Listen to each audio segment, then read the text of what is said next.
Erik Ten Hag has been sacked as Manchester United's manager. The Dutchman has been in charge at Old Trafford for 2.5 years, and he was told of the club's decision this morning. It followed the team's defeat to West Ham yesterday. It's been United's second worst start to a Premier League campaign. Richard Askham has more. Erik Ten Hag arrived with high hopes, but after a good start, his tenure at Old Trafford rather fizzled out, with yesterday's 2-1 defeat at West Ham proving to be his last game in charge. In this moment, definitely the luck is not on my side. It's not about me, it's about the team, and it's not on our side. And last season was not different. Ten Hag was appointed in April of 2022, with his first season bringing a trophy, the EFL Cup, and a third-place finish in the Premier League. The following campaign saw United lift the FA Cup, but finish 8th in the Premier League, their lowest ever in the competition. And despite major spending, United have laid out more than £600 million under the Dutchman. Last season's disappointing form in Europe and at home hasn't improved. Last season's FA Cup victory over neighbours Manchester City was the highlight for Ten Hag, who managed to convince United's board to give him more time.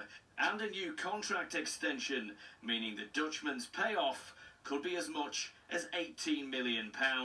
A dismissal that by the end seemed to be inevitable, with the Reds having won just 3 of their opening 9 Premier League matches, leaving them a lowly 14th in the table.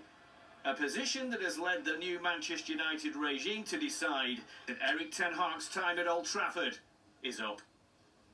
Well, Richard's here with me now. Richard, you used the word inevitable there, and after the poor run of form, that was the case, was it?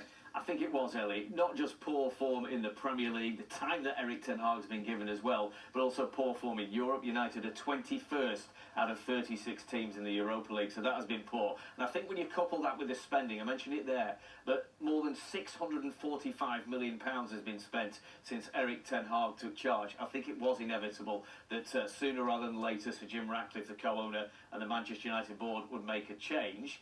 As for Manchester United fans, they tend to be a pretty loyal bunch. Many have stuck behind Ten Hag.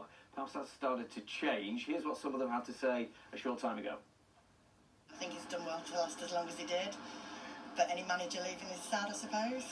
I think bad run of games hasn't helped him in the long run. Thought he would have gone in the summer, surprised they kept him on, but the run of form, it's pretty, done deal that he'll be gone. The big question now then, what next for United? They need to find some form, don't they? I know it's obvious, but also a new manager. We know that Ruud van Nistelrooy, Manchester United legend as a striker over many seasons, he'll be in interim charge. He managed at PSV. Whether Manchester United will decide that he has the experience to take them on in the long term, we shall see. Other managers connected with the job, Gareth Southgate, the former England manager, Thomas Frank, the Brentford manager, is reported to have a lot of support in the United boardroom. Some very interesting foreign names as well, including Simone Inzaghi, who is the Inter Milan manager, won Serie A last season, and the Barcelona legend Xavi as well. Richard, thank you. Of course, we'll bring the latest.